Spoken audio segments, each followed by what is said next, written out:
Alhamdulillah, alhamdulillahalamin, wassalatu wassalamu ala rasulillah wa ala alihi wa sahbihi wa man tabi'ahum bi ihsan ila yaumil qiyamah.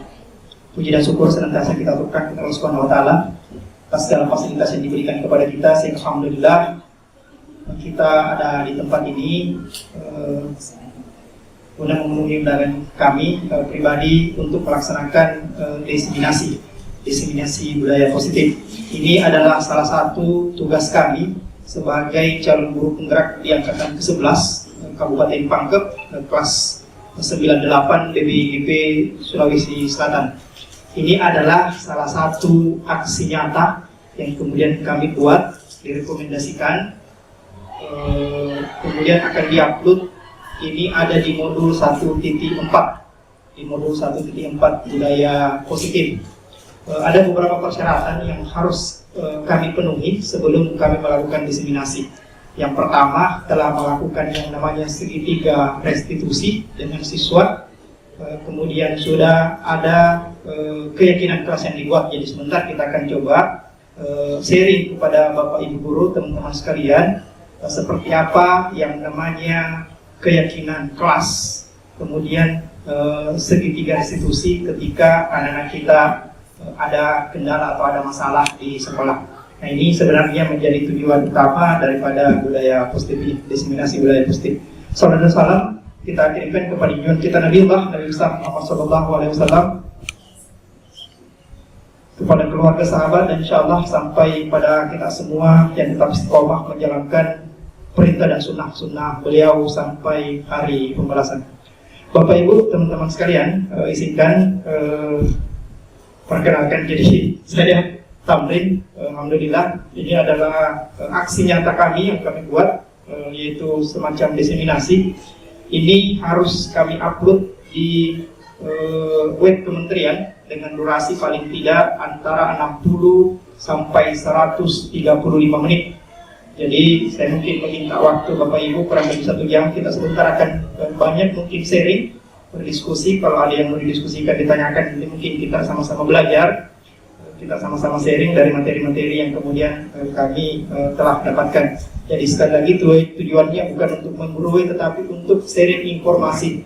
Siapa tahu ada yang kemudian informasi yang kemudian kami dapatkan, nah itu kemudian akan kami berikan kepada Bapak Ibu Guru. Baik Bapak Ibu Guru, yang pertama, ini sebenarnya penjelasan tentang disiplin positif. Penjelasan tentang disiplin positif dan nilai-nilai kebijakan universal. Ini sebelum masuk ini secara teori bentuk seperti ini, bahwa dalam teori psikologi, dalam teori pendidikan, semua manusia itu memiliki stimulus dan respon. Stimulus itu adalah ketika kita berbicara stimulus, maka stimulus itu adalah sesuatu yang muncul. Misalnya contoh pada saat kita waktu makan siang mencium masakan yang begitu harum misalnya, maka kemungkinan paling tidak ada liur kita walaupun sedikit keluar. Nah, itu mungkin stimulus yang disebut stimulus. Sedangkan respon tadi, respon itu adalah mungkin perut kita akan berbunyi. Nah, itu yang disebut stimulus respon. Jadi secara manusiawi itu akan muncul. Nah, dalam psikologi pendidikan, Bapak Ibu teman-teman sekalian, bahwa stimulus respon itu dibentuknya seperti ini. Kemudian keinginannya di dunia pendidikan itu dia dimasukkan dalam teori kontrol. Kenapa? Karena tidak semua anak-anak kita nantinya itu kita bisa sesuaikan dengan keinginan kita. Tidak semua. Makanya disebutlah teori kontrol. Jadi beberapa psikologi mengatakan bahwa teori ini sebenarnya yang harusnya dipakai di sekolah-sekolah. Nah, bagaimana stimulus responnya? Misalnya contoh, kita Bapak Ibu Guru, karena kemauan kita itu semua siswa kita sama. Poin pertamanya misalnya, realitas kebutuhan kita sama. Kita selalu mengatakan bahwa anak-anak kita itu sama semua. Padahal di teori kontrol itu tidak. Realitas kebutuhan pasti berbeda. Apakah itu manusia biasa atau anak-anak kita. Dan nanti sebentar kita akan lihat Kenapa anak kita itu ada yang malas? Ternyata secara teori sebentar akan dijelaskan. Ada yang cari perhatian, ada yang nakal, ada yang pura-pura tidak mendengar, dan seterusnya. Nanti ada namanya 5 kebutuhan hidup manusia. Kita akan lihat itu apa yang tidak terpenuhi sehingga anak-anak kita itu muncul perilaku seperti itu. Nah, ini secara teori, sekali lagi ini kami pelajari secara teori. Kemudian semua orang melihat hal yang sama, tapi di teori kontrol itu setiap orang memiliki gambaran yang berbeda. Setiap orang pasti tidak sama. Makanya di teori filosofi pendidikan Ki Hajar Dewantara bahwa setiap anak itu adalah unik. Setiap anak itu unik. Setiap bapak ibu guru juga unik. Tidak ada yang sama. Kebutuhannya tidak sama, keinginannya tidak sama, dan seterusnya. Nah, makanya pasti akan berbeda. Keinginan kita itu akan pasti berbeda. Kita mencoba mengubah orang agar tetap berpandangan sama dengan kita. Ini adalah stimulus responnya kita. Padahal di teori kontrol itu ini pasti ada tujuan. Orang berbuat baik pasti ada tujuan. Orang berbuat tidak baik dia pasti ada tujuan. Setiap yang dilakukan itu muaranya adalah ke tujuan. Ini sekali lagi dalam bentuk teori. Kemudian selanjutnya orang lain bisa mengontrol saya. Ini stimulus responnya. Kemudian hanya Anda yang bisa mengontrol diri Anda. Jadi kita tidak bisa misalnya contoh begini. Mungkin aktivitas keseharian kita ada satu kelas yang kemudian kotor semua sebelum masuk mengajar. Nah, karena kita ngos-ngosan misalnya datang ke kelas yang sudah di lantai 2, lantai 3, naik, ternyata kelas itu tidak siap. Kita datang marah-marah. Artinya apa? Kita mengontrol bahwa lain kali ketika saya mau datang, kelasnya harus bersih. Nah, itu kita kontrol itu. Kita mau semua anak kita di situ dalam pengaruh kita kontrol. Kalau saya mau masuk harus bersih semua. Ternyata di teori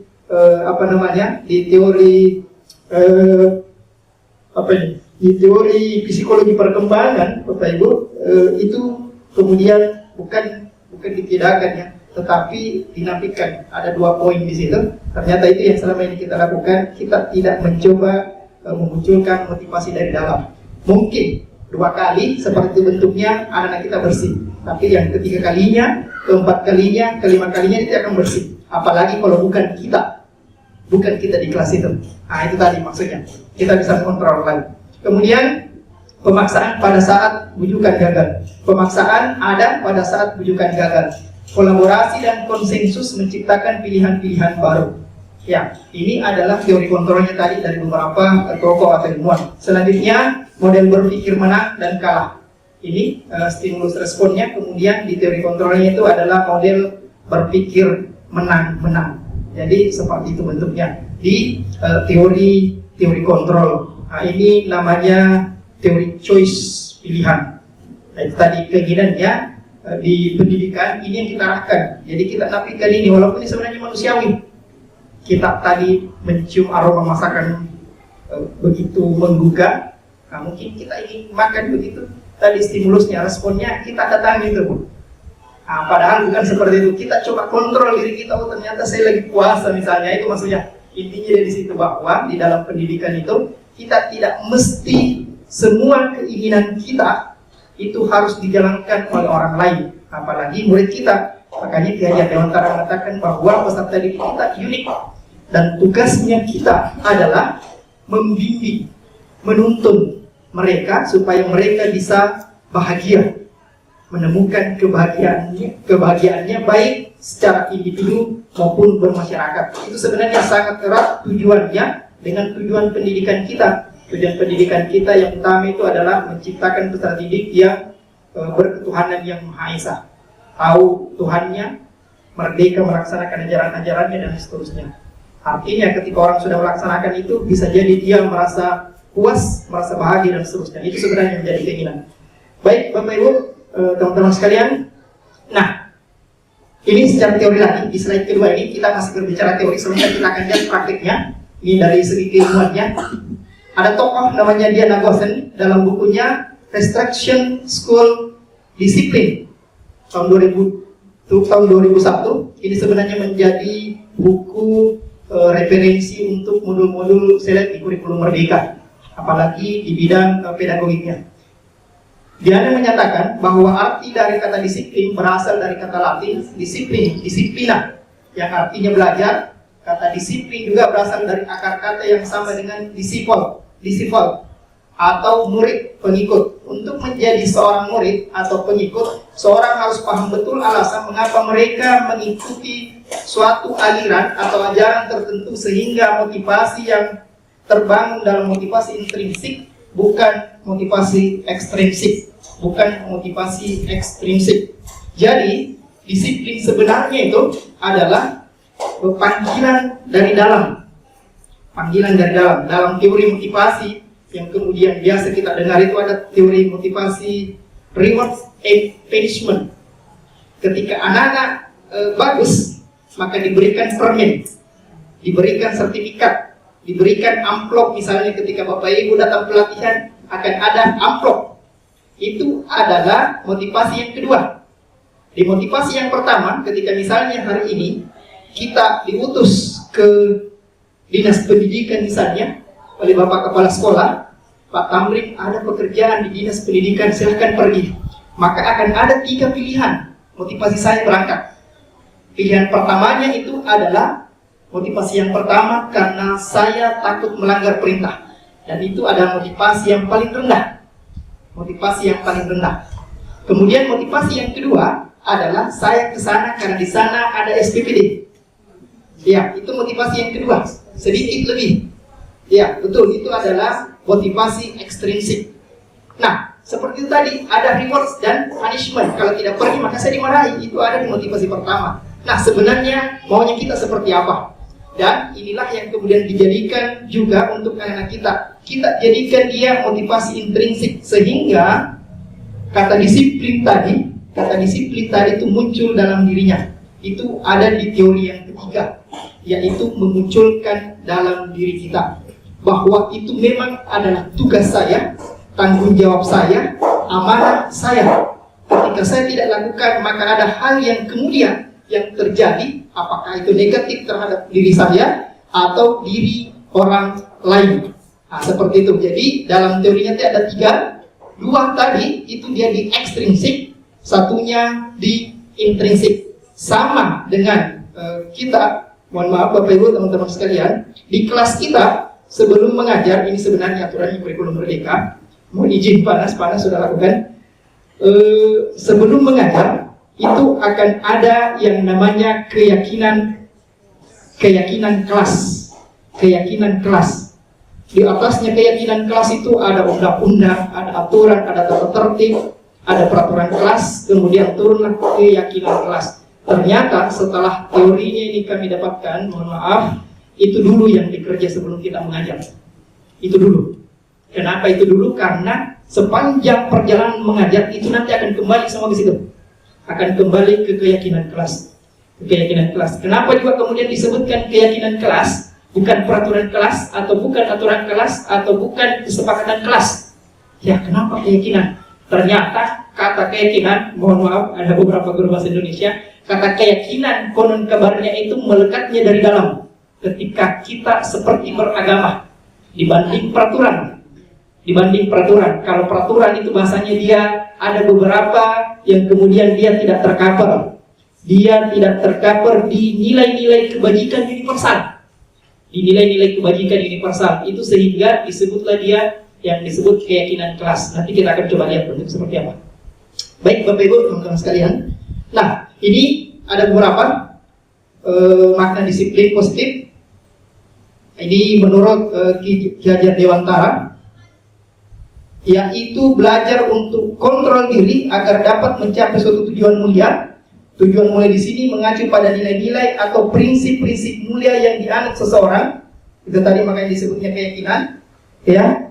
Dari kata disiplin, kita namakan nilai-nilai tersebut sebagai nilai-nilai kebajikan yang universal. Kebajikan universal itu adalah semua orang di dunia ini mengatakan bahwa itu baik. Ada enam organisasi yang kemudian secara teori ini memunculkan keyakinan universal ini. Saya coba tampilkan, mohon izin.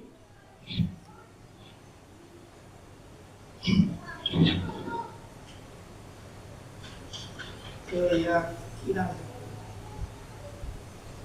nilai-nilai universal.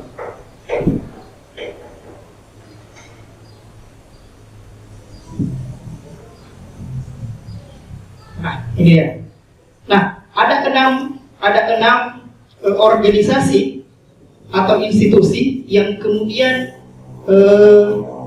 diakui secara nasional di Indonesia yang merupakan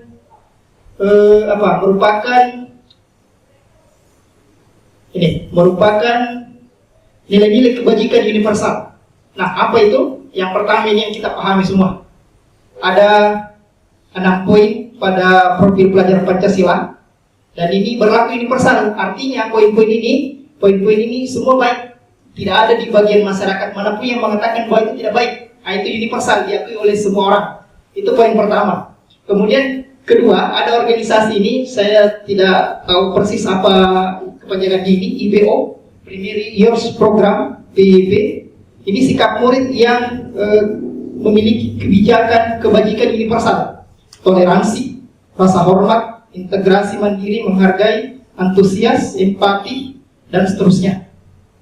Dan yang ketiga, ini ada dari 9 pilar karakter Indonesia Heritage Foundation. Ini juga semacam organisasi yang kemudian dia memunculkan kebijakan kebajikan universal. Ada beberapa poin, cinta Tuhan dan segenap ciptaannya dan seterusnya sampai ke bawah. Ini sekali lagi nanti dikerucutkan kemudian masuk menjadi keyakinan kelas.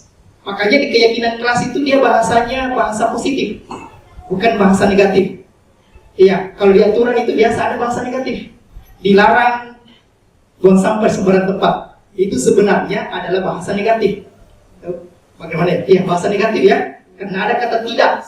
Nah, tapi untuk keyakinan itu semacam dia abstrak ya. Kalau tidak salah dia abstrak bahasanya, tetapi bisa dipahami semua orang. Contoh, tadi itu bentuknya ketika membuang sampah di sembarang tempat, maka himbauannya jagalah kebersihan. Maka lebih enak didengar, dan itu akan menjadi tadi ujungnya kita akan motivasi intrinsik yang mau dimunculkan. Ya, seperti itu bentuknya. Ini sekali lagi secara teori, kami sampaikan secara teori. Baik, yang keempat, petunjuk seumur hidup dan keterampilan hidup. Ini ada di beberapa juga di posisi kebajikan universal, nilai kebajikan universal. Yang kelima, ini yang keenam, ini yang banyak sekali. The Virtues Project nilai-nilai kebajikan. Ini yang banyak sekali. Semua baik, dan inilah yang diakui di Kementerian Pendidikan. Ada 6 organisasi yang kemudian memang mengeluarkan kata atau kalimat yang dia disiplin positif, nilai-nilai kebajikan universal. Inilah contoh-contohnya. Seperti itu bentuknya. Oke, baik Bapak Ibu. Sebentar, insyaallah kita akan diskusi sebentar. Kemudian setelah ini ada, nah ini dia yang saya sebut tadi, teori motivasi, hukuman dan penghargaan, kemudian restitusi. Iya, tadi saya sampaikan ada 3 poin ketika kita diperintahkan, sama dengan anak-anak kita hari ini. Mereka datang ke sekolah itu tidak jauh dari sini, ini secara teori. Tidak jauh dari sini. Untuk menghindari ketidaknyamanan atau hukuman. Kenapa ke sekolah nak? Ya kalau tidak ke sekolah kan dimarahi kak. Itu kan tidak poin pertama dia. Di poin pertama. Poin kedua, untuk mendapatkan imbalan atau penghargaan dari orang lain. Kenapa ke sekolah ini? Oh, saya ke sekolah dapat uang jajan. Iya kan? Itu motivasi yang kedua. Yang diinginkan dari 2 poin tadi ini, poin pertama, poin kedua, ini adalah ekstrinsik dari luar kan? Dari luar. Yang kita inginkan ini untuk menjadi orang yang mereka inginkan dan menghargai diri sendiri dengan nilai-nilai yang mereka percaya. Nilai-nilai yang mereka percaya itu tadi adalah keyakinan kita. Nah, inilah keinginannya salah satu keinginan dari kurikulum Merdeka itu, termasuk kita teman-teman Bapak Ibu guru, adalah kita semua yang terlibat di kependidikan. Inilah yang coba kita munculkan, bahwa kita mau motivasi yang ada itu adalah motivasi dari dalam, motivasi intrinsik, bukan karena disuruh, bukan karena ada imbalan, bukan karena takut hukuman, tetapi karena itu adalah keyakinan dan kebutuhan kita bahwa saya memang ada di situ, ada di tempat itu, sehingga dilakukan. Ini adalah 3 teori motivasinya. Baik, saya sedikit lanjut. Nah, kemudian ini juga menjadi banyak perdebatan kami dapatkan ini, banyak sekali kemudian yang menjadi masukan, menjadi pengetahuan baru buat kami pribadi. Ternyata hukuman dan penghargaan itu, saya tidak terlalu banyak referensinya, ini cuman saya bisa baca kesimpulannya bahwa ternyata hukuman dan penghargaan itu sangat-sangat tidak baik. Itu bahasanya. Nanti kita sama-sama belajar lagi cari referensinya. Contoh, nah, ini kalau pengertian ini, hukuman itu apa? Hukuman itu sebenarnya sesuatu yang tidak terencana. Nah, itu hukuman itu.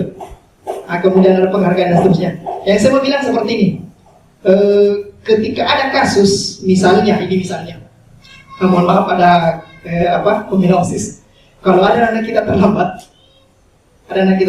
kita belum ada di keyakinan sekolah atau keyakinan kelas bahwa anak itu harus disuruh pusat. Itu kan tidak ada, belum ada di aturan kita. Atau disuruh kengkring misalnya, walaupun itu sebenarnya sehat. Nanti kengkring pusat itu di tempat lain dia diperbolehkan. Tapi karena kalau dia datang terlambat, itu menjadi hukuman. Dan itu sebenarnya dalam teori ini tidak dibolehkan. Di poin itu, kapan itu bisa Pak? Pada saat dia olahraga terlambat datang. Boleh dikengkring, boleh. Dan itu bagian dari olahraga. Tapi kalau dia datang terlambat, itu bukan bagian dari olahraga dan itu bisa keberatan. Ini mohon maaf, kita luruskan, mudah-mudahan ke depan kita bisa perbaiki sama-sama. Ya, itu hukuman. Dan apa dampaknya? Dalam teori ini dikatakan ketika itu terjadi atau itu dilakukan, maka anak itu hari ini akan disiplin sampai besok. Tapi hari berikutnya maka akan tidak seperti itu dan cenderung melawan.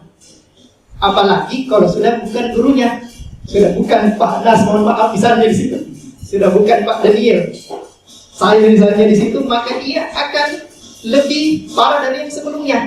Maka nanti di teori terakhir ada namanya restitusi, segitiga restitusi. Itulah yang kemudian dilakukan. Seperti itu, mohon maaf ini sekedar sedikit menambahkan. Kemudian penghargaan juga bentuknya seperti itu. Ini hampir sama, penghargaan dan hukuman. Ketika diberikan penghargaan, sama dengan anak kita hari ini, mengaji kita, saya kasih uang 2.000. Besok itu disuruh mengaji, yang paling pertama diingat adalah uang 2.000. Besok nilai bentuk seperti itu penghargaannya. Ketika sudah tidak diberikan uang, maka dia akan menolak, bahkan lebih parah dari yang sebelumnya. Makanya itu juga sebenarnya secara psikologi bukan dilarang, tapi kalau bisa dihindari yang seperti itu, karena penghargaan, hukuman dan penghargaan ini menjadi apa bahasanya, ada definisi gagal kalau tidak salah. Nah, kalau bentuknya seperti itu, nanti kita lihat segitiga restitusi bentuknya seperti apa. Dilakukanlah segitiga restitusi. Itu untuk hukuman dan penghargaan. Walaupun Bapak Ibu, mohon maaf, kita masih kadang ada di posisi itu. Nanti kita lihat 5 posisi guru itu ada di mana. Nanti kita akan lihat. Baik, teman-teman sekalian, Bapak Ibu guru. Nah, kita masuk dulu ke keyakinan kelas. Keyakinan kelas. Oh ya, saya sebenarnya tadi sampaikan abstrak daripada peraturan, lebih rinci dan konkret. Keyakinan kelas berupa pernyataan-pernyataan universal. Semua orang bisa paham. Ya, ini kalau keyakinan kelas yang kita buat, hendaknya tidak terlalu banyak sehingga mudah diingat dan dipahami oleh semua warga sekolah. Keyakinan kelas sebaiknya sesuatu yang dapat diterapkan di lingkungan tersebut. Semua warga kelas hendaknya ikut berkontribusi. Makanya disebut keyakinan, karena semua orang di kelas itu pada saat dirumuskan ini ikut. Semua ikut. Misalnya contoh tadi, sepakatkah kita? Nah, pada saat kita buat keyakinan kelas, jagalah kebersihan. Artinya bukan saya buat, tapi satu kelas sepakati. Kalau mereka sudah sepakati, berarti itu menjadi sebuah keyakinan bahwa di kelas itu harus bersih. Kita buat lagi yang lain. Kira-kira nak, kalau saya usul begini, datang tepat waktu. Iya, Karena itu adalah hal yang baik tadi. Hal yang baik tadi itu nilai kebajikan dan semua orang mengakui kebajikan universal. Oh iya Pak, kayaknya bagus itu, datang tepat waktu. Nah, nanti itu di segitiga restitusi, ketika ada anak kita terlambat, tidak perlu ditegur. Bukan tidak perlu ditegur ya, tinggal mengingatkan. Ada nanti 3 langkah itu, tinggal mengingatkan Bapak Ibu, teman-teman sekalian. Kita tinggal tanya begini, kira-kira nak dari beberapa poin keyakinan kelas, antara 8 poin sampai 10 poin misalnya, keyakinan kelas yang mana yang kita langgar? Oh iya Pak, saya tidak datang tepat waktu. Berarti dia muncul dalam dirinya motivasi intrinsik tadi, besok itu saya harus datang tepat waktu. Ini tidak dihukum ini, hanya ditanya. Ah itu tadi, dia di posisi keyakinan kelas. Ini mohon izin sedikit, sekali lagi mohon maaf saya bukan menggurui. Ini ada sempat di kelas 12 berapa nih? IPA 2. Sempat di kelas IPA 2, saya disuruh buat tugas betul seperti ini. Jadi kita buatkan. Cuman kendalanya di atas itu di kelas IPA 2 sering tidak ada listriknya. Dulu sudah pernah ada, dibangun hilang lagi. Iya. Kenapa? Apa? Iya dari lab. Ya, dibongkar lagi Hasbi dengan Pak Suwardi sudah pasang.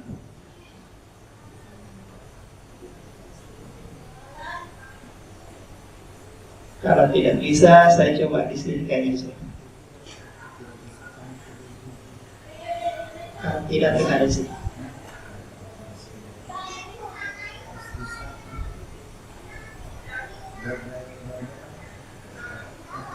Jadi ini menjadi tugas kita semua. Saya harus sampaikan Bapak Ibu teman-teman sekalian, karena ini adalah amanah. Tugas kita semua ke depannya. Kalau kemudian belum saat ini, maka tugas kita ke depannya itu adalah membuat keyakinan kelas pada saat di pertemuan-pertemuan, ya pertemuan-pertemuan kita ada tidak di mana ini? Ada. Iya. Kalau sebelumnya itu kan kesepakatan kalau tidak salah namanya. Iya. Nanti kita rubah menjadi keyakinan. Nah ini. Saya hanya buat poin-poin, sebenarnya saya pakai fokus ini cuma karena listriknya kita catat di sini.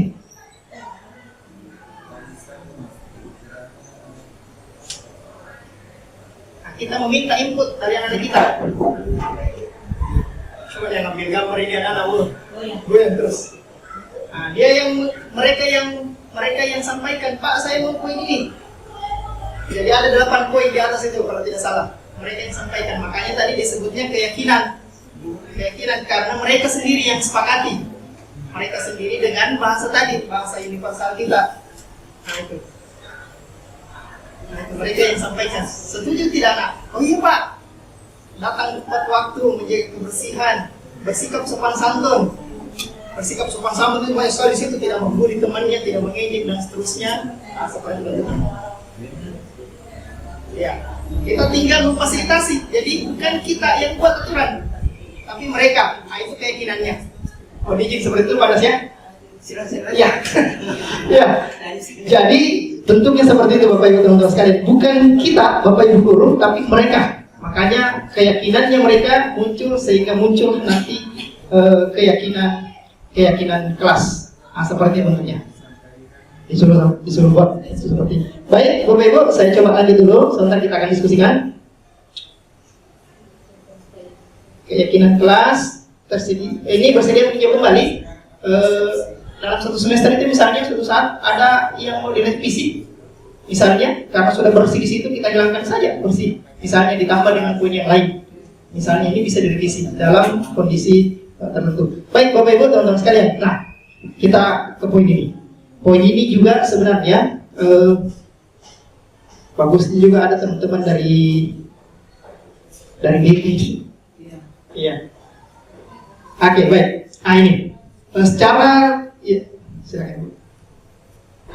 Kebutuhan dasar manusia dan dunia berkualitasnya sebenarnya judulnya. Intinya ada 5 kebutuhan dasar manusia.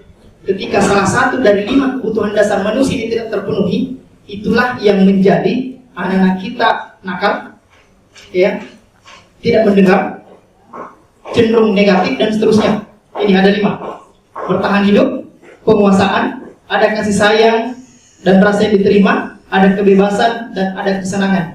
Jadi kalau ada satu yang kemudian tidak terpenuhi, maka itu akan keluar dari jalur itu. Misalnya contoh, ada anak-anak kita yang kemudian selalu bolos. Maka coba ditelusuri dulu, kenapa dia selalu bolos? Pasti ada kebutuhan itu yang tidak terpenuhi. Pasti ada kebutuhan yang tidak terpenuhi. Oh, ternyata dia merasa senang ketika adrenalinnya itu muncul ketika dia lompat pagar. Iya, itu dia di situ. Nah, itulah fungsinya Bapak Ibu guru, teman-teman sekalian. Apakah nanti di olahraga, apakah di organisasi lain, memfasilitasi untuk lompat, tapi bukan pagar, supaya kebutuhannya terpenuhi. Iya, itu maksudnya, ini intinya begitu, bunyinya begitu. Yes. Jadi dicarikan. Misalnya contoh lain begini, ada satu sekolah beberapa hari yang lalu itu rentang dengan pemalakan. Wish, dia palak, ada dia 1.000, 5.000, 10.000, ada sekolah begitu. Ternyata setelah ditelusuri, ini anak yang malak itu pimpinan pimpinan circle-nya itu bukan orang tidak ada uangnya, bukan, dia banyak uangnya, tapi ternyata itu menjadi dia merasa apa ini di sini, dia merasa penguasaan. Apa yang terjadi? Ditelusuri, ternyata di rumahnya itu dia tertekan di rumahnya, sehingga dia lampiaskan keluar ke teman-temannya yang lain. Dia tertekan di rumahnya. Kalau di rumahnya katanya penuh sekali tenang, tidak nakal dan seterusnya. Ternyata ini hilang dia merasa tidak ada tempat dia berpuasa. Sehingga inilah kemudian yang harus dipenuhi dari situ, sehingga inilah yang menjadi memang berat Bapak Ibu teman-teman sekalian. Ternyata jadi guru itu memang berat, kan ini harus ditahu. Makanya di strategi pembelajaran berdiferensiasi itu kan harus ada perbedaan, tapi ada juga miskonsepsi karena dulu beberapa bulan yang lain saya pahami yang namanya diferensiasi itu berarti harus ditahu semua karakternya anak kita dan diberikan sesuai dengan kemampuannya. Iya kan? Itu dulu yang saya pahami begitu. Jadi saya berpikir kalau begini bentuknya, kalau saya mengajar 35 siswa dalam jangka waktu 2 kali 45 menit, maka saya tidak bisa mengajar ini. Iya kan? Karena harus melayani yang daya cara belajarnya visual, kinestetik dan seterusnya, audio visual dan seterusnya. Ternyata tidak juga seperti itu, karena katanya kalau seperti itu gurunya bukan lagi manusia tapi malaikat. Iya kan? Harus 36, harus dibuat satu-satu. Kemarin malam, mohon maaf sedikit berbagi pengalaman. Ada teman guru SD, dia sampaikan begini, saya ini guru olahraga. Di guru olahraga itu kan berbagai macam cabang olahraga, ada basket, voli, renang. Nah, ini ada anak pintar renang, tapi dia tidak tahu pegang bola. Iya, bagaimana bentuknya itu? Bagaimana caranya saya belajar mengajarkan diferensiasi? Di lain sisi, ada anak-anak pintar main voli, tapi duanya dia tidak bisa.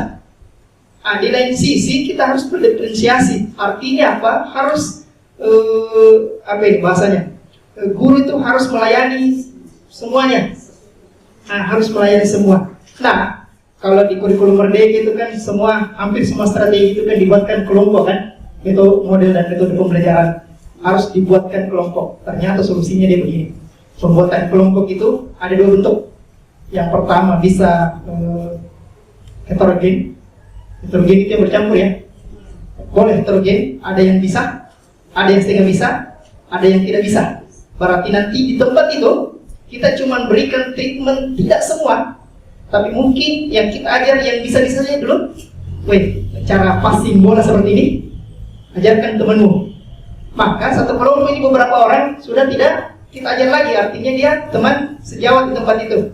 Dari 36 orang tadi sudah minus 5 misalnya, berarti tinggal sekian. Itu teknisnya. Karena tidak mungkin satu-satu kita ajar passing semua dulu, maka habis waktu kita. Itulah kemudian secara teori disebutnya scaffolding, kalau tidak salah ingat, scaffolding, scaffolding, mudah-mudahan tidak keliru, scaffolding kalau tidak salah. Jadi dibuatkan kelompok-kelompok kecil, itu kelompok yang pertama. Atau kelompok yang kedua sesuai dengan kebutuhan atau gaya belajarnya. Itu yang selama ini kita tahu, bahwa kelompokkanlah anak-anak sesuai dengan gaya belajarnya. Ternyata ini dibantah. Dibantahnya itu dari teman-teman SMK. Oh, tidak bisa. Kenapa tidak bisa? Dia bilang kalau di SMK itu anak-anak semua bisa membaca. Kebetulan teman itu dari SMK 2. Kalau di situ anak-anak kita bisa semua dikelistrikan mobil, saya kumpulkan dikelistrikan mobil, maka dia akan ribut karena dia sudah kuasai semua. Jadi benar juga ya. Maka dicampurlah di situ dengan yang hanya bisa masang baut ban, yang bisa dengan pengapiannya dan seterusnya. Jadi tidak mesti, nanti disesuaikan lagi kondisinya. Pengelompokan itu jadi sekali lagi boleh heterogen, boleh sesuai dengan gaya belajarnya, tapi tergantung materi apa yang kemudian mau diajarkan. Ya, karena kita akan menjadi susah sendiri ketika salah pembentukan kelompoknya. Nah, itu maksudnya tadi yang seperti itu bentuknya. Jadi sekali lagi inilah 5 fondasi dasar dari kebutuhan manusia. Kebutuhan manusia yang pertama itu semua orang mau bertahan hidup dimanapun itu. Bertahan hidup. Itu di tengah. Kemudian yang kedua, semua orang butuh kasih sayang dan rasa diterima. Ini dia. Makanya itu kalau ada anak nakal, mohon maaf. Ini mohon maaf. Ada anak kita biasa lain daripada yang lain, silakan Ibu. Ketika ditanya kondisi keluarganya, ternyata beberapa di antara anak kita itu memang agak amburadul. Mohon maaf. Bapaknya bisa, mamanya entah kemana dan terusnya. Ternyata dia di sini, di posisi ini yang hilang. Kemudian di poin ketiga itu penguasaan. Penguasaan itu tadi yang saya maksud, penguasaan. Setiap orang, semua orang itu butuh dia ada space. Apa istilahnya? Ruangan khusus. Apa nih? Saya berkreasi di tempatnya seperti ibu-ibu. Jangan coba-coba campur di dapurnya dia. Di dapurnya dia itu, dia berkreasi di situ. Jangan coba campur. Jangan kasih pindah barang-barangnya di situ, karena dia akan emosi kalau ladanya, bensinnya, kasih pindah-pindah emosi itu. Maksudnya itu dia penguasanya di tempat itu. Jangan. Ini secara psikologi. Mohon dikoreksi kalau saya keliru. Bentuknya katanya seperti ini secara teori. Sama dengan bapak-bapaknya. Kalau di meja kerjanya bapak-bapaknya, di situ ada buku ini. Kita datang, jangankan buku pulpen saja. Bapak-bapak itu dia tahu bahwa saya pulpen tempatkan di sebelah kiri. Sebentar ibu-ibunya datang, pinjam, tempatkan di sebelah kanan itu. Bingung itu. Itu maksudnya butuh ini. Butuh space, butuh tempat untuk dia menguasai. Kalau ibu-ibu konon kamarnya di dapur. Jangan diganggu di situ. Kalau misalnya ambil gula, kembalikan ke tempatnya, karena bergeser sedikit saja itu dia akan muncul kayak gitu. Walau sekali lagi secara teori. Selanjutnya kebebasan. Semua orang mau berekspresi. Nah, kita semua mau berekspresi tadi. Berekspresi memasak, berekspresi memasak dan seterusnya. Kemudian butuh hiburan, kesenangan. Ini sepertinya yang terakhir, kesenangan. Kita semua butuh hiburan, kesenangan. Punya hobi, ya. Karena ini untuk menyeimbangkan kebutuhan hidup. Jangan monoton. Kalau bekerja jangan bekerja terus dan seterusnya. Kenapa? Karena ini adalah memang kebutuhan dasarnya kita. Baik, Bapak Ibu, saya ada beberapa slide lagi. Nah, ini dia yang sebenarnya menjadi inti itu adalah ini. Restitusi 5 posisi kontrol. Kira-kira Bapak Ibu, termasuk saya hari ini bertanya, saya berada di posisi mana ini? Ini guru ini. Kita ada di posisi mana sekarang ini? Nanti kita akan bukakan contoh-contohnya. Kita sharing contohnya. Apakah saya penghukum? Datang, salah mentongki, begini mentongki. Nah, itu menurut teori. Sekali lagi, mohon maaf, ini menurut teori. Penghukum. Ada Di antara 5 posisi kontrol guru ini, posisi yang pertama itu penghukum. Apa itu penghukum? Kita lihat. Posisi kontrol.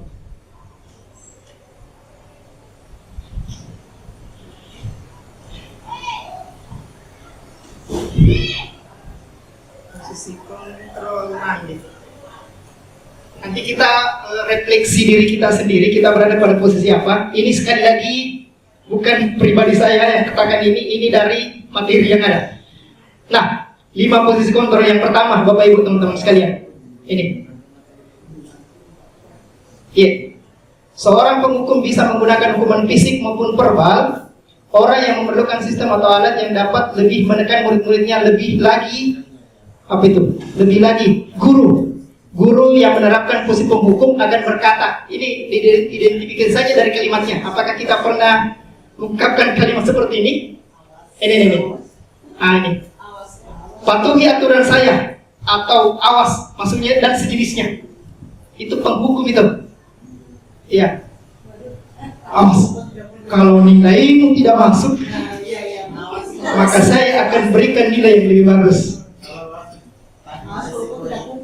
Nanti pada saya kita definisi sendiri. Tapi kan tidak begitu juga sih. Ya, nanti maksud saya kita lihat di posisi berikutnya. Kita lihat di posisi berikutnya. Yang kedua ini, kamu selalu saja salah menyalahkan orang lain. Kau mentung itu selalu mentung, terlambat kan begitu. Iya, ada. Malu saya juga kadang ada di situ. Iya, berarti kita ada di posisi nanti kita lihat. Selalu terakhir selesai. Mengerjakan tugas di orang pertama pasti selalu yang terakhir. Nah ini dia yang kedua. Ini sebenarnya yang permasalahan juga ini. Ternyata di posisi kedua ini itu akan melekat di anak kita. Selalu dibuat anak itu bersalah. Coba lihat kalimatnya atau kata-katanya Bapak Ibu. Ibu sangat kecewa sekali dengan kamu. Ya. Anak-anak tidak kasihan ke sama ini, Bu. Tidak kasihan sama saya, Nak. Saya ini sudah busuk, sudah haus, lapar. Kalian berkeliaran. Itu ternyata itu ini. Iya. Bukan membuat merasa bersalah. Dampak psikologinya ini, anak-anak itu jatuh mentalnya. Dan untuk membangkitkan kembali itu boleh, bisa secara psikologi, tapi dia akan butuh waktu lama. Iya. Ini sekali lagi bukan saya bilang. Iya. Berapa kali Bapak harus memberitahu kamu ya, Ibu sangat kecewa dan seterusnya. Iya. Termasuk mohon maaf. Ini mohon maaf. Anak-anak kita semua kan sudah bukan anak TK. Itu maksudnya dibuat seperti anak TK, jangan.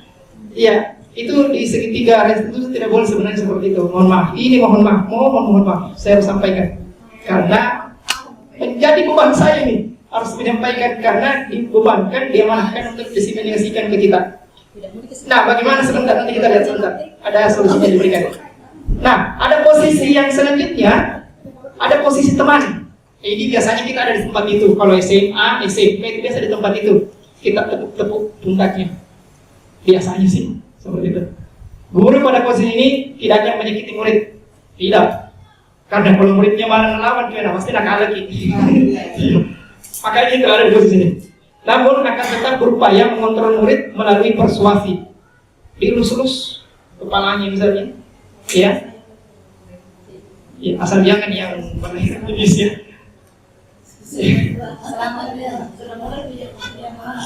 Iya, itu maksud saya.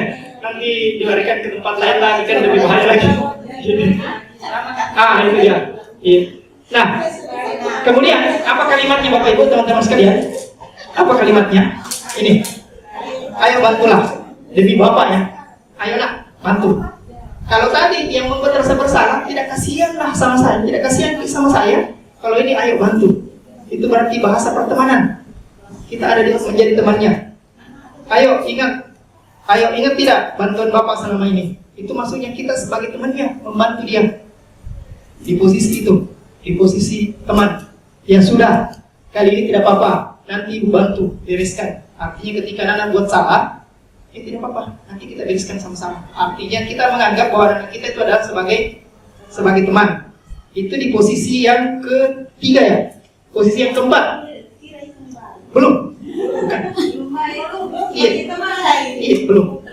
Dari sebentar nanti kita diskusinya. Dari poin pertama, poin kedua, poin ketiga dan poin keempat itu semua masih ekstrinsik. Masih ekstrinsik. Nah, maunya kita seperti apa? Maunya kurikulum Merdeka itu seperti apa? Seperti apa? Kita diinginkan seperti ini. Bukan.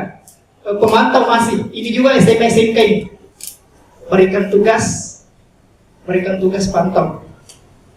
Atau lihat saja. Nah, ini biasanya kalau saya itu terus terang ada biasa di sini. Saya tidak komen, lihat saja kalau dia anak menghindar biasanya. Nah, itu prosesi memantau ternyata juga salah gitu. Sebentar, jadi begini.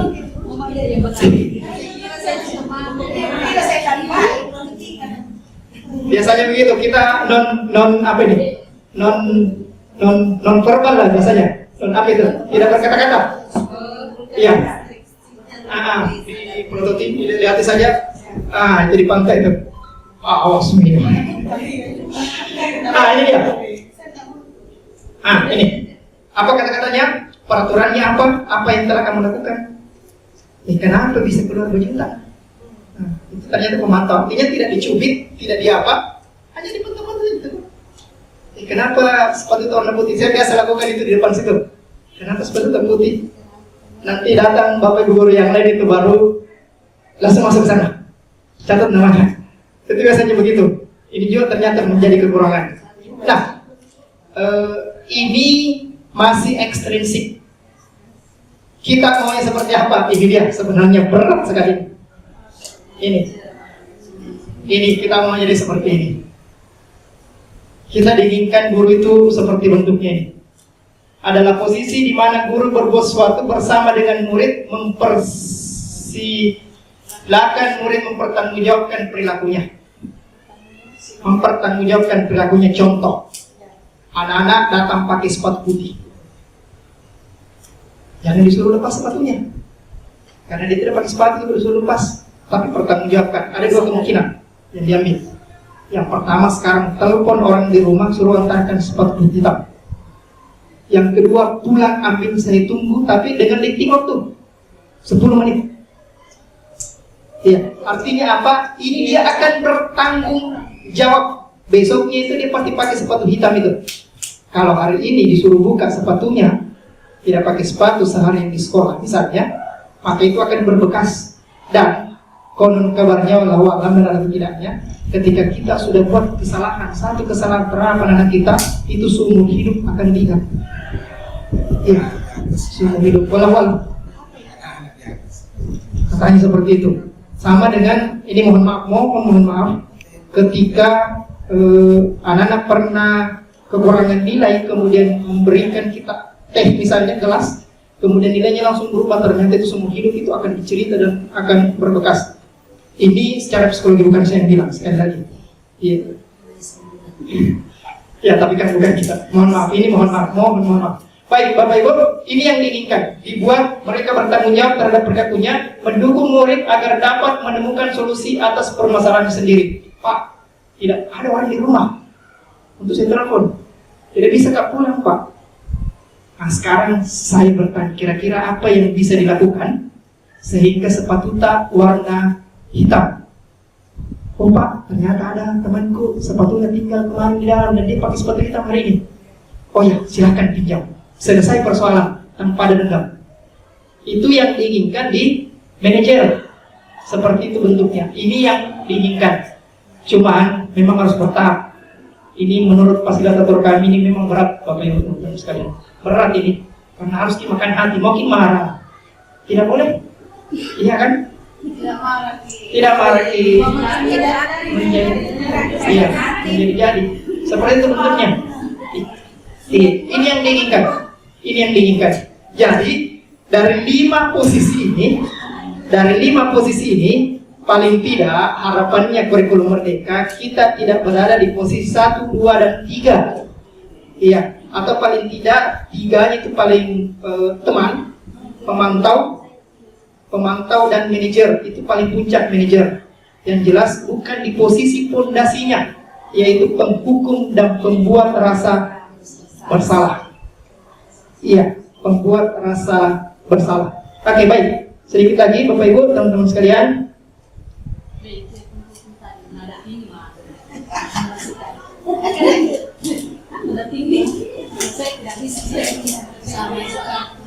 Ya. Nah, yang ketiga inilah ketika ada persoalan yang dihadapi, harus diapakan? Ketika ada anak bermasalah. Harus diselesaikan. Caranya seperti apa? Saya ada video di sini kemarin saya disuruh buat. Ini kita coba lihat dulu videonya.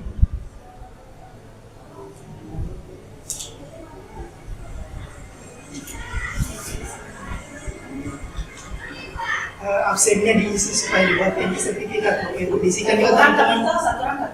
Dibuatkan juga teman-teman yang mengajar sekarang, yang ada di mengajar. Iya, nanti dibuatkan. Kita sudah minta izin sama Pak Haji, dibuatkan. Iya. Nah ini contoh saya kemarin buat seperti ini. Ini ada yang disebut segitiga restitusi. Ini skenario-nya. Anak kelas 10 berapa ini? Dia datang terlambat. Nah ini kemudian kita analisis, kita buat solusinya seperti apa. Violena Farhan Nenobais. Iya. Jadi jangan dimarahi di kelasnya. Kalau datang terlambat, makanya itu di video-video Bapak Ibu teman-teman sekalian, sekali lagi bukan mengajar, menyampaikan sering, kalau ada anak terlambat jangan mencak di depan kelasnya, karena kita akan tambah emosi tuh. Biarkan saja masuk. Cuma sampaikan sebentar, habis ini kita ke ruangan group. Kita satu persatu. Face to face. Jangan di situ. Kalau di situ pasti marah itu, tontonnya yang ketawa ya kalau marah itu. Itu bentuknya. Iya bentuknya seperti ini teorinya kata seperti ini. Nah, bentuknya seperti ini Bapak Ibu. Jadi karena dia terlambat, makanya di kurikulum Merdeka ketika saya di video-video masuk saja dong. Lanjut pelajarannya. Bentuknya seperti ini. Jadi ada 3 langkah yang dilakukan. Kita tanya dulu.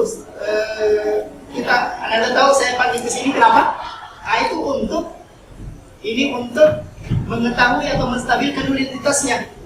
Namanya poin pertama tadi itu dia distabilkan identitasnya. Kita lihat. Ini posisi pertama paling mendasar itu distabilkan dulu identitasnya. Pertanyaannya tadi boleh begitu. Anda tahu kenapa saya suruh ke sini? Pasti mengaku itu. Pasti mengaku. Paling tidak kalau dia tidak mengaku di posisi pertanyaan pertama, nanti pertanyaan kedua, oh iya Pak, saya lupa tadi. Nah, mengaku itu namanya distabilkan dulu ini. Kita menstabilkan dulu identitasnya. Kemudian poin kedua disebutlah ini. Poin kedua, validasi tindakan yang salah. Salah tidak nak. Kalau saya sudah mengajar baru kita datang. Pasti dia bilang salah Pak, karena itu manusiawi. Itulah poin keduanya. Jadi distabilkan dulu ini identitasnya. Kenapa pakai spot putih nak? Padahal kita tahu kan? Iya Pak, saya tahu. Ini keliru. Ini idealnya, sekali lagi idealnya, walaupun kadang kita sudah seperti ini. Iya, nanti muncul pertanyaan kedua, ada lagi pertanyaan ketiga dan seterusnya. Nah, saya coba izin lanjutkan dulu. Lanjutkan dulu videonya tadi. Distabilkan. Nah, dicari tahu kenapa dia terlambat, supaya nanti bisa dicarikan solusi. Oh saya memang begadang tadi malam. Oh saya mogok motorku.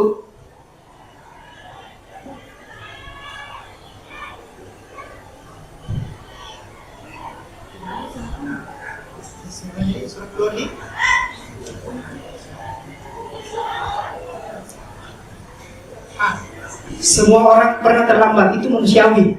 Artinya kita munculkan apa namanya itu, motivasi bahwa bukan cuma kau yang salah. Nah, itu dia di posisi yang ketiga tadi di situ.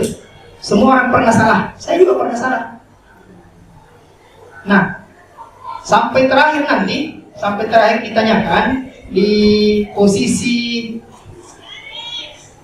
yang ketiga. Di posisi yang ketiga itu adalah ini, kita coba lihat di posisi ketiga. Di posisi yang ketiga itu menanyakan keyakinan.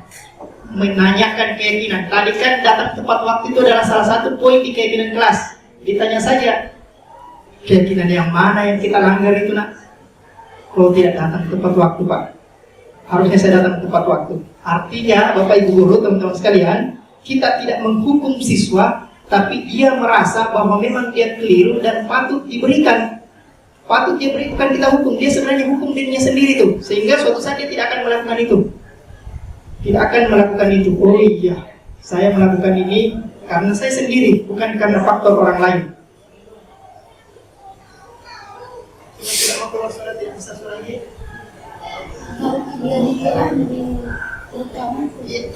Ini pada saat itu hari pernah dia hari Senin itu dia sendiri di sana tidak pakai topi.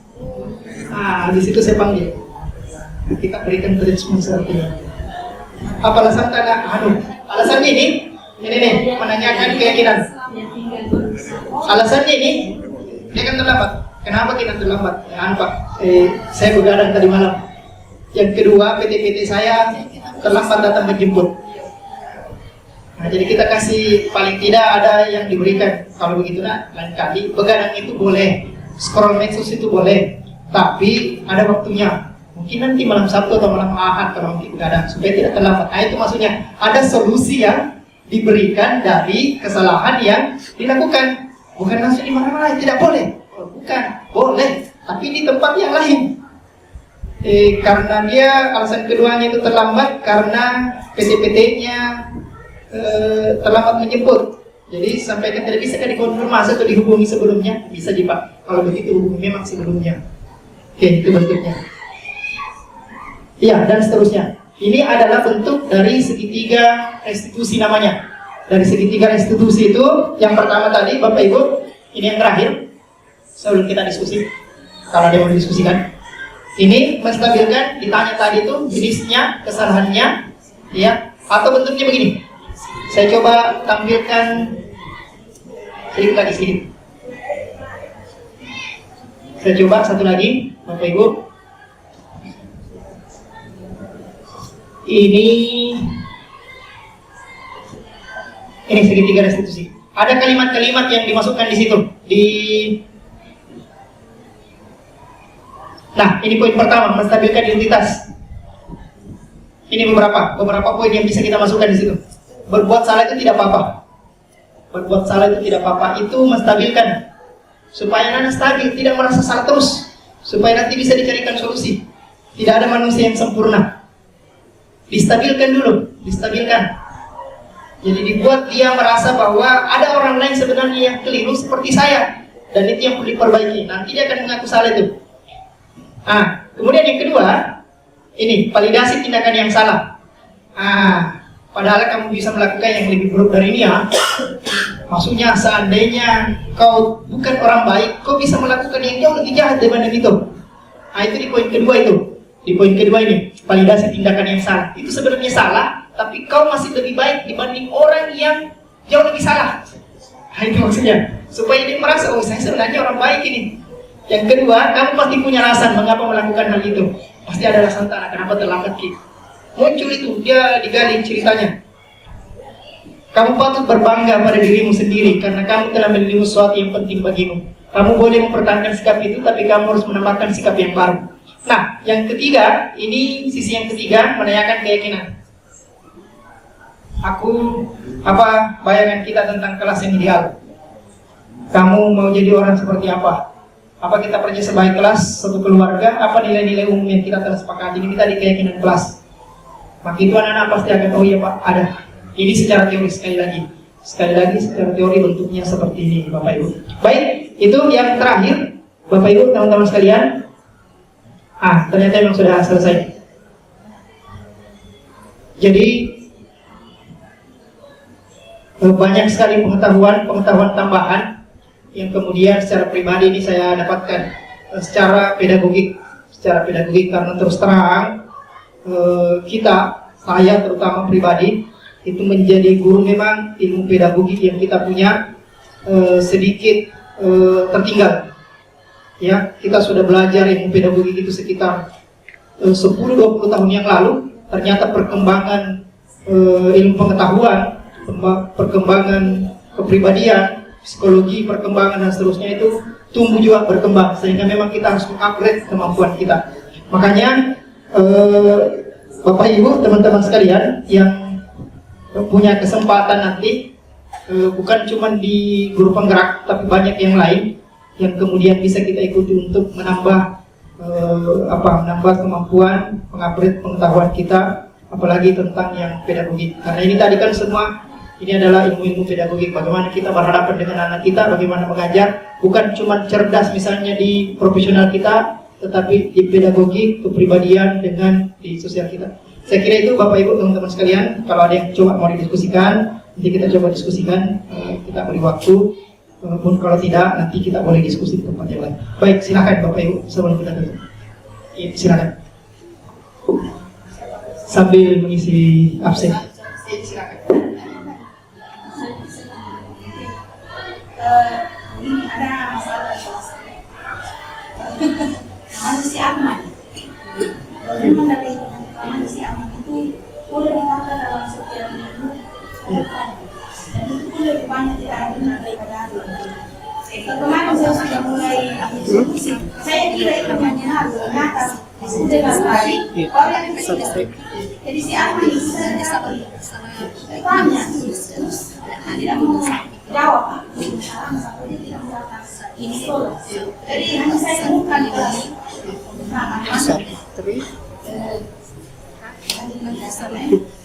ini saya makhluk satu-satu ini menjadi kata orang usul. Kalau ada kesalahan sampai kata usul ini yang mana? Memang tetangga di sana di tahu berkaitan di sana. Ternyata dia mau tetangga lagi di sana pokoknya peliharaan. Dan setiap saya masuk, pertama ada jadwal musuh nak. Ada perubahan sedikit sekarang, tapi ternyata masih sama tadi. Jadi kira itu di situ, tapi ada perubahan. Dan minggu lalu cuma satu kali kayaknya datang. Dan ada yang dulu ini ada nih. Tadi saya masuk, ada nih. Jadi saya mau tanya, apa kira-kira lagi yang saya harus lakukan? Yang keempat tadi. Iya, terima kasih banyak. Sebenarnya ini secara teori, ketika teori diperhadapkan pada kenyataan yang ada itu biasanya memang kita bingung. Terus terang kita bingung. Saya juga berhadapan dengan anak itu, saya akan mengajar di situ. Kalau teorinya harus dilihat tadi kebutuhannya dulu. Dari 5 kebutuhan itu yang mana yang terpenuhi, yang mana yang tidak terpenuhi. Karena kalau kemarin itu Pak Ibu Fasilitator katakan itu dulu diidentifikasi dulu itu. Kebutuhannya yang mana yang tidak terpenuhi, baru kemudian disalurkan ke tempat yang lain atau coba minta yang lain. Kemudian yang kedua, ini memunculkan motivasi intrinsik, walaupun ini sangat-sangat susah. Terus terang ini susah. Kalau ngomong memang enak, tapi memang sangat susah. Karena anak-anak itu kita tidak tahu latar belakangnya bentuk seperti apa, keluarganya, apanya, siapa yang bisa memberikan motivasi terhadap dia. Ya, jadi sebenarnya itu dua. Iya, kebutuhannya yang pertama itu tadi kita lihat kebutuhan apa yang tidak terpenuhi, karena pasti ada kebutuhan yang tidak terpenuhi. Kebutuhan kebebasan kah, penguasaan kah, kasih sayang kah, bertahan hidup dan seterusnya. Itu dulu dilihat di situ yang mana dia sebenarnya yang tidak. Baru kemudian setelah ditahu diagnosis di situ, kemudian baru di klinik. Di klinik itu mungkin diarahkan dia ke eskul mana, di eskul mana supaya kebutuhannya itu dia bisa. Iya, saya mau ambil contoh siapa lagi namanya yang tinggal di sini Lembang. Ada anak kita itu yang paskib sekarang. Bukan. Ramadana siapa? Fitra Putra Ramadan. Iya, Ibu Haji Tati itu tahu persis. Saya mulai dari awal di kelas 10 itu bandel bukan main. Terus terang bandel bukan main. Iya, kalau Ibu siapa namanya yang wali kelasnya dulu, Ibu Marwah, bahkan dia pisah tempat duduknya itu. di sudut. Benar, iya benar. Ternyata setelah dia ketemu di paskib sekarang, coba dilihat kondisinya itu maksudnya. Ini secara teori tadi, secara teori. Jadi dia buatkan seperti itu, di mana kebutuhannya dia itu yang diberikan. Kemudian yang kedua, sebenarnya ini yang paling inti tadi, motivasinya harus dimunculkan. Kalau dalam teori itu katanya mohon maaf, saya mau bilang begini. Pesawat katanya itu tidak bisa terbang ketika dia ditarik. Iya, pesawat kan tidak bisa kalau dia ditarik. Artinya itu ketika dia dari eksternal, dia tidak akan bisa bergerak. Bisa mungkin bergerak tapi dari hanggar ke landasan pacu.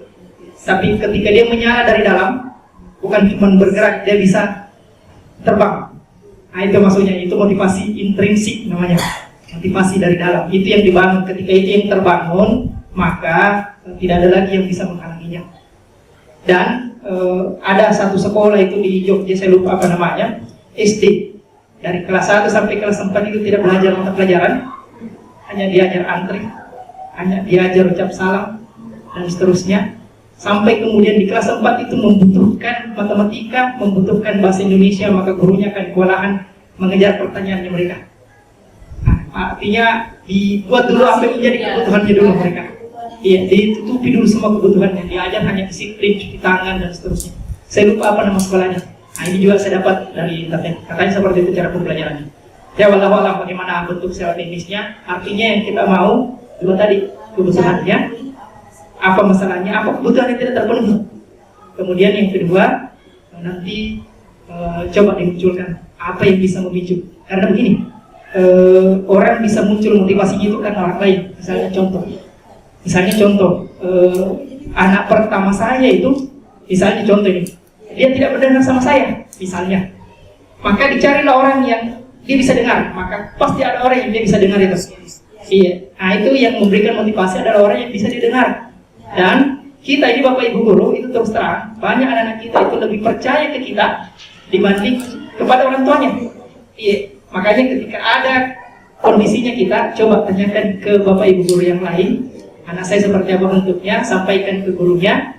Itu biasanya dia bisa lebih dengar itu dari orang lain dibanding orang tuanya. Ini teori, sekali lagi teori. Iya.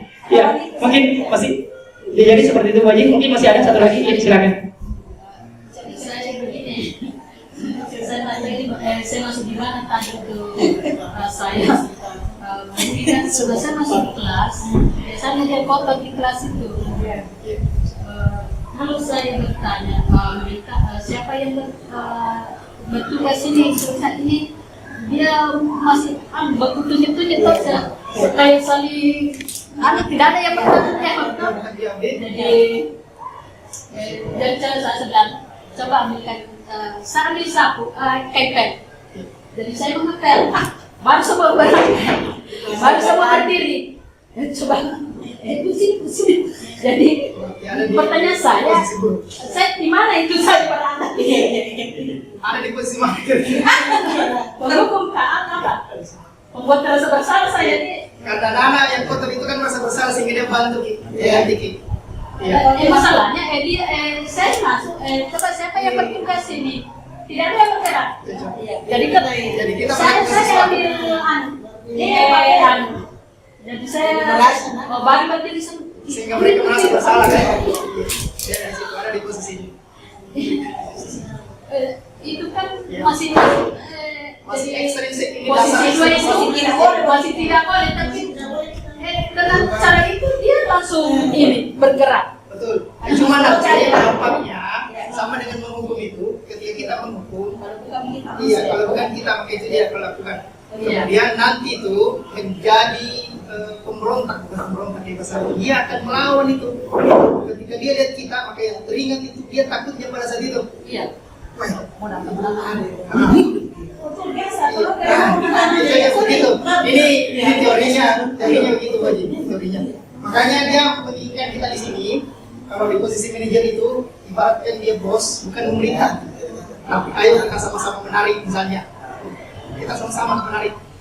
Sama dengan tadi. Bukan kita yang ambil. Ayo nak, kita sama-sama bersihkan. Kasihkan juga kain kita. Dia sama. Nah, itu posisi manajer, kita sama-sama di situ. Artinya kita bantu Ini secara teori sekali. Oh, jadi maunya saya ini Sama-sama satu Ini semua peralatan tak kasihkan juga satu tak kita menyapu di sini. Artinya, jangan kita tinggal juga. Kalau tinggal kita tak. Kalau dia ramen saya tetap ini. Kalau kita tinggal tadi, ketika ada di sini, kita hanya menjadi pemantau. Ya, tapi kita sama-sama apapun itu, barang kita saja, walaupun tidak seberapa. Artinya sama-sama ada di lingkungan itu dan mereka bertanggung jawab juga mempertanggungjawabkan. Sekali lagi ini secara Satu lagi saya kan sering masalah sandal. Saya sama masuk ke hukum di situ nih, masalah lepas sandalnya. Lepas. Iya. Ornamen terus. Nah, itu tadi. Itu tadi. Dia berpukul. Dan sekali lagi katanya itu dia akan teringat terus itu. Iya. Jadi kapan dia lihat yang dia ingat itu karena muncul kan sakit hati, muncul sakit hatinya. Dan seharian itu dia akan tidak enak itu di sekolah. Tidak akan enak di sekolah. Itulah komunikatifnya. Tidak benar. Iya, biasa. Ini tadi selama ini tadi memberikan penghargaan kepada siswa saya. Pemahaman saya itu tindakan yang baik, ya. Nah, karena kita menuju itu pemahaman saya. Untuk memotivasi pada setiap anak ya. Karena saya kasih penghargaan, menghargai apa yang dia lakukan. Ya, itu saya sering melakukan. Sekarang saya biasa memberikan apresiasi sama anak-anak yang untuk memberikan kepada temannya yang tidak mau. Saya kasih harga itu biasa saya kasih bulan-bulan ini supaya temannya juga yang lain itu ikut. Ada kami berikan. Boleh. Sebenarnya boleh saja. Cuma itu tadi ada teori lain itu namanya teori Pavlov. Teori Pavlov itu mungkin pernah dengar. Dia diuji pada hewan kerbau. Di dekat hewan kerbau itu ada gong, dipukul satu kali gongnya, kemudian dikasih rumput. Dikasih rumput meleleh airnya kan, liurnya. Nah, karena itu besoknya dipukul lagi, meleleh lagi. Ada rumput dikasih. Besoknya dipukul, dia meleleh tapi tidak dikasih rumput. Dia berharap ada rumput. Itu sebenarnya yang dia tidak inginkan. Dia menunggu terus. Dia menunggu terus. Jadi ketika ada yang dia kerja, dia ada rumput yang dikasih. Itu teori Pavlov itu. Nanti boleh di-share namanya teori Pavlov. Itu sebenarnya yang dihindari dalam teori Islam. Makanya dia muncul intrinsik. Apapun yang terjadi, gong dipukul atau tidak dipukul, gong saya harus dapat rumput. Nah itu, makanya dia akan mencari itu bersama. Jadi ketika anak angkat tangan mau menjawab, sebenarnya bukan pengetahuan itu yang dia mau uji, tapi karena dia mau permen. Itu sebenarnya secara teori. Kalau nilai Pak, biasa anak-anak yang mengejar nilai. Itu berarti ada di poin kedua tadi kan, penghargaan. Ada penghargaan. Makanya memang kita semua termasuk saya hari ini. Kita kan ada di poin pertama tadi, poin kedua tadi. Iya. Boleh silahkan. Sudah kita masuk. Iya, silakan. Yang terakhir Pak De. Yang terakhir. Kalau tidak selesai di sini nanti kita coba.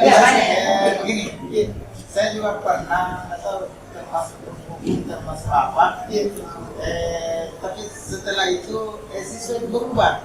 Begini kasusnya. Berubah Siswa. Begini sekarang. Tapi sebenarnya saya anggap tidak, maksud saya tindakan ini sebenarnya salah. Tapi ujungnya berhasil. Jadi begini kasusnya. Saya dalam kelas mengawali pembelajaran, sudah memberikan materi, ternyata belum tuntas materi misalnya. Tapi itu ada beberapa orang ribut, ada yang jalan, ada yang ini, sehingga pada saat itu muncul ide saya. Karena saya sudah tidak bisa menenangkan, muncul ide saya. Saya membelakangi. Ini langsung yang ini saya berikan tugas, yang ini saya tidak berikan tugas. Yang ini kumpul, ini saya tidak peduli. Saya tidak peduli ini. Yang saya tahu bahwa anak-anak itu kalau dikasih tugas tidak mau diberi ini pasti tidak ini karena nilai betul tadi bahwa nilai yang dia inginkan. Jadi saya tidak berikan tugas.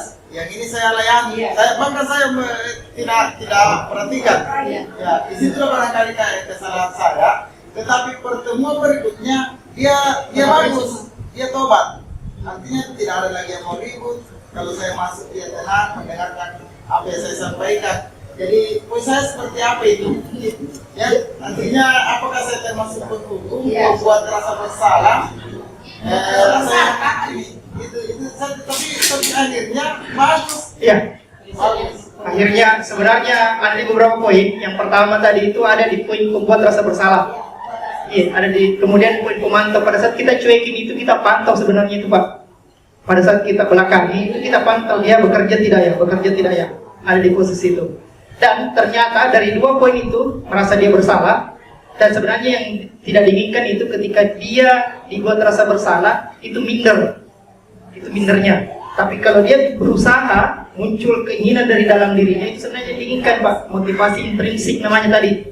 Ya, kalau dia berubah seterusnya, begitu pula dengan guru yang lain. Takutnya sebenarnya kalau kita ada di poin pertama, penghukum, pembuat rasa bersalah, teman, pemantau, ketika bukan kita di tempat itu, maka dia akan berulang lagi. Kenapa? Karena dia cuma takutnya sama kita, tapi tidak takut sama dirinya tadi, karena bukan panggilan dari dalam. Seperti itu. Kalau dia berusaha semua guru yang masuk dia sudah tidak ribut, maka itu sebenarnya sudah ada di posisi ini Pak. Dia sudah muncul motivasi intrinsiknya. Seperti itu bentuknya. Itu sebenarnya yang diinginkan. Ada perubahan ke arah yang lebih baik dengan catatan tidak ada tadi apa istilahnya itu, tidak teringat di memorinya anak kita. Karena terus terang begini, di modul ini Bapak Ibu teman-teman sekalian ditanya dulu, pernah tidak coba diingat beberapa puluh tahun yang lalu pernah tidak ada guru itu yang pernah membuat sakit hati? Ternyata ada semua Pak. Saya pernah dicambuk. Itu muncul di tulisan Pak. Itu artinya sebenarnya itu sudah dilupa, tapi karena diungkit itu segar kembali, diingat kejadiannya, segar sekali, umur berapa, saya pakai baju apa, sakit di mana dan seterusnya. Nah, itu sebenarnya yang tidak diinginkan. Makanya tadi penghukum, pembuat rasa bersalah, teman dan seterusnya, sehingga itu yang mau dihindari Pak. Jadi kalau saya pribadi ini misalnya, ketika memang tidak bisa pakai di manajer, paling tidak dipantau-pantau saja dulu sambil berpikir apa yang bisa saya bantukan. Iya, apa yang bisa saya bantukan. Seperti itu bentuknya. Ini secara teori Pak, mohon maaf, ini secara teori, jadi bentuknya seperti itu. Iya memang iya. Artinya dialnya Pak seperti itu. Yang kita inginkan seperti yang tadi ada dua poin sebenarnya, seperti Bu Haji, kita deteksi dulu kebutuhannya dari 5 kebutuhan manusia tadi, yang mana yang tidak terpenuhi. Ketika terpenuhi semua, munculkan motivasi intrinsiknya. Bagaimana caranya? Tadi seperti itu. Kalau dia tidak dengar saya, maka dia akan ada orang lain yang dengar. Ada orang lain. Kalau dia tidak dengar kakaknya, mungkin tantenya, atau omnya, atau mungkin kakeknya. Sama dengan orang tua kita. Mohon maaf yang masih ada orang tuanya. Kalau misalnya salah dia, misalnya ada yang dilakukan, jangan kita yang tegur. Dia tidak akan dengar itu. Tapi coba orang lain yang dia biasa yang ngomong atau yang dia dengar perkataannya, pasti dia ikuti itu dibanding kalau kita yang ngomong. Karena seperti tadi bentuknya. Sama dengan kita, kalau anak kita yang tegur kita pasti yang benar semua. Padahal mungkin kita yang salah. Kita selalu melihat anak-anak kita itu anak kecil. Padahal bisa jadi benar apa yang diungkapkan. Seperti itu mungkin Pak. Jadi terakhir kalau bentuk seperti itu sudah motivasi intrinsik yang muncul. Kalau itu yang muncul Pak, tidak ada tadi. Ibaratkan pesawat tadi itu Pak sudah terbangkan, dia sudah menyala mesinnya. Makanya ini kalau fasilitas kami katakan bahwa ada memang anak-anak kita itu yang di OSN itu memang haus akan soal. Dia memang yang cari soal dan itu yang bisa menang. Kalau hanya kita yang memberikan soal nak kerjain, tidak menang itu. Tapi kalau anak-anak yang kejar minta soal, itu yang menang. Jadi dia rakus soal katanya. Iya. Iya. Seperti ini. Iya. Seperti itu. Saya lanjutkan ke Bu Haji tadi. Saya lanjutkan ke Bu Haji tadi. Saya minta waktunya kurang lebih. Sudah habis waktunya juga. Iya. Bagaimana saya ini? Ini kan saya biasa awal mengajar itu awal pertama mengajar siswa. Mengajar tidak maksudnya awal ini sedang sama siswa. Nanti ya Kalau mau selesai, tidak usah bawa apa-apa, tidak usah kasih kue ulang tahun. Kalau saya tidak usah, pokoknya tidak usah kasih dulunya apa-apa, cukup belajar saja. Mau nasihat mau orang kanan, jadi tidak usah kalian itu sama di mata saya. Jadi tidak usah menyebut-nyebut gurunya bawa apa-apa kan, kasih ini, kasih ulang tahun mengharap nilai. Masalahnya kan saya sering pernah dulu sama begitu di luar berharap dikasih nilai, tapi saya tetap tidak kasih, ada berat itu. Karena orang itu pindah itu karena bermasalah nilainya anaknya. Saya juga terus, tambah saya tidak kasih dia pindah. Jadi kok tadi pengalaman dari situ, setiap sekali saya mengajar, maksudnya dengan siswa baru, saya selalu sampaikan, kalian tidak usah bawa apa-apa, apakah kabul atau apa, cukup belajar saja dengan baik. Maksud saya itu saya berada di mana ya? Oh tadi kita berada pada posisi kontrol yang mana? Iya. Di sini. Sebenarnya di sini tidak. Bukan kita di sini. Bukan di restitusi di. Kalau restitusi itu nanti ada siswa kita yang bermasalah. Ini saya belum memulai. Iya. Sebenarnya yang kelas kapan? Kalau kita tadi itu untuknya dia memunculkan motivasi. Iya, memunculkan motivasi. Iya, itu memotivasi. Sama dengan Bu Haji tadi, dengan memberikan permen itu motivasi. Itu kalau bisa tidak dilakukan, jangan dilakukan. Kenapa? Kan itu tadi dia akan terbiasa dan motivasinya itu bukan untuk belajar, tapi untuk mengejar itu tadi, mengejar permen dan eksis. Itu secara teori. Tapi keinginannya kita, dia ada di tempat itu belajar karena memang dia mau tahu ilmunya. Dia mau tahu ilmunya. Sama dengan kita hari ini, Bapak Ibu teman-teman sekalian. Kita di tempat ini kan karena kita memang diskusi mungkin ya seperti bentuknya. Ya. Ada beberapa tadi kan tiga-tiganya.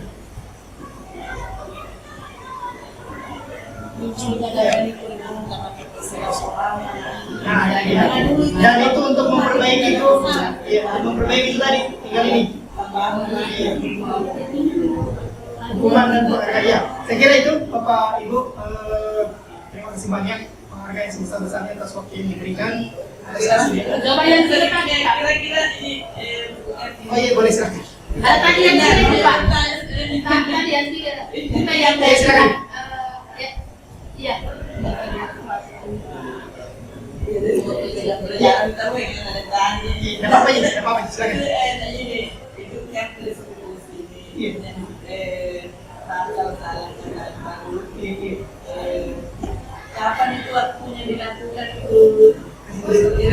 Selama itu ya. Nah, kita juga ada waktu. Saya tadi baru tadi pagi. Saya mencoba karena sekarang itu. Mau itu lakukan. Oke, diskusi mungkin. Mohon maaf. Diferensiasi kapan? Tujuan itu untuk berdiskusi kan beberapa hari biar datang ke Ini.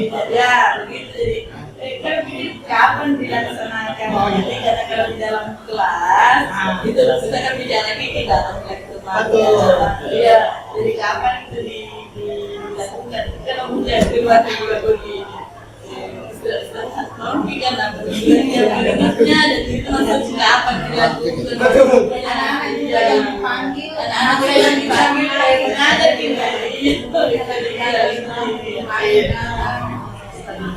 yang jelasnya itu face to face. Karena ketika kita tidak face to face, apa yang menjadi aibnya tadi pada saat kita lakukan stabilitas stabilitas itu teman-temannya kan tahu. Padahal teman-temannya tidak perlu tahu. Dia face to face kapanpun waktunya.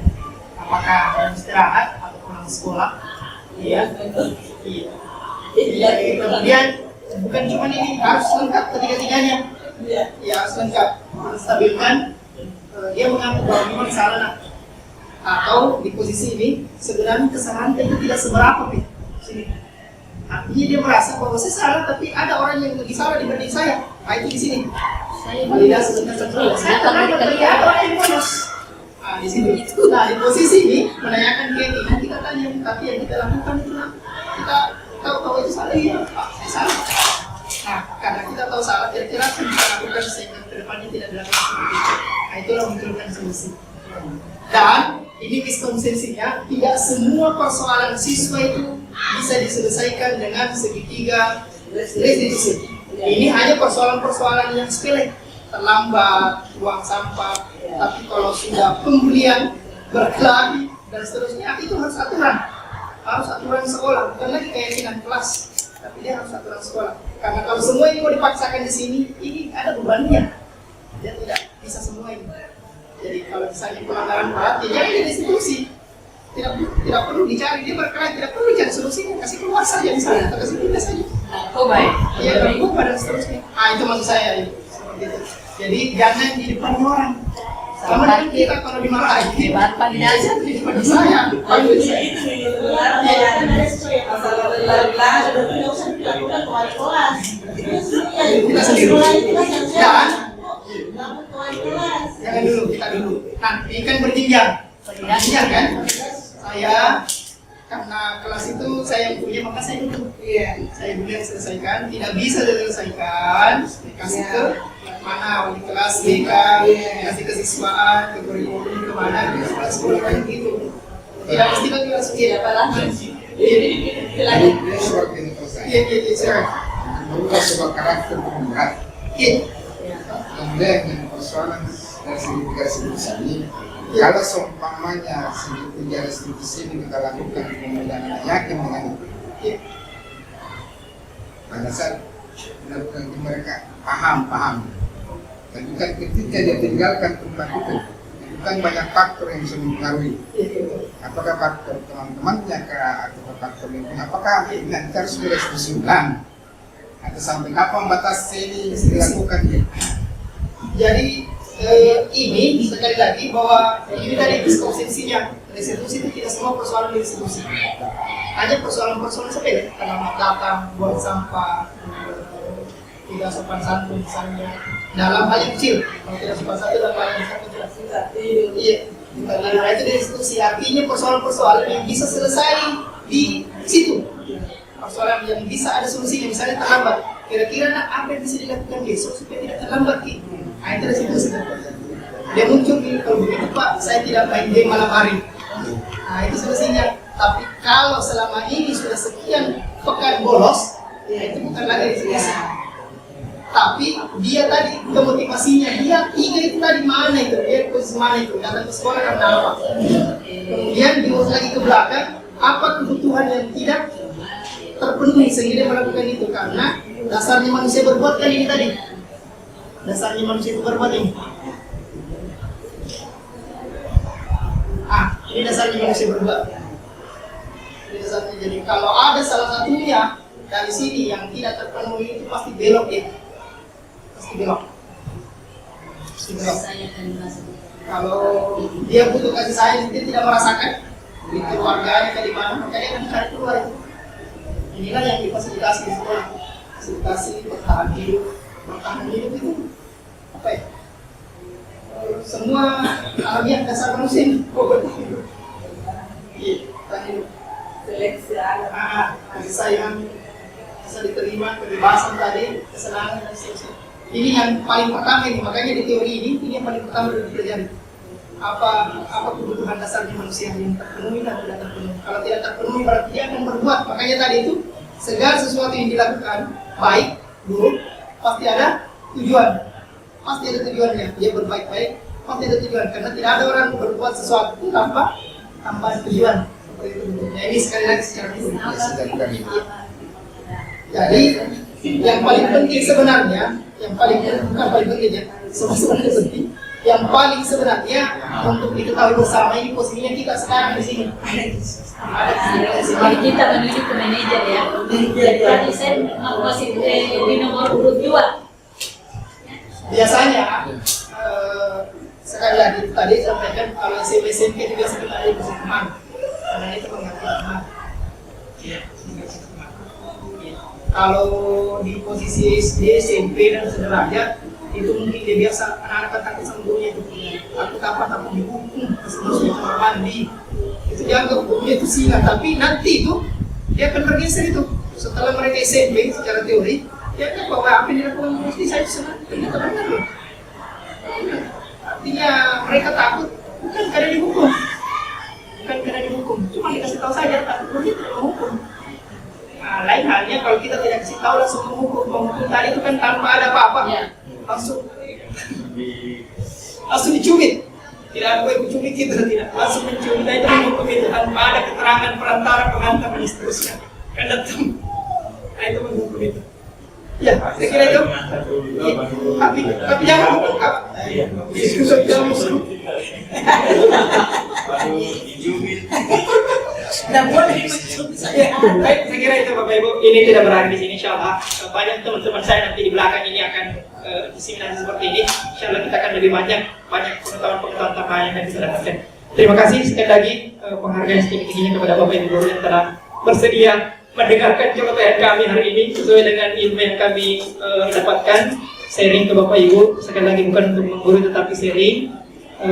Bisa saja apa yang kami sampaikan itu keliru, tolong diluruskan, ditegur kami, insya Allah kita akan perbaikan ke depannya. Bila itu biqaul hidayah, assalamualaikum warahmatullahi wabarakatuh. Ada yang minum?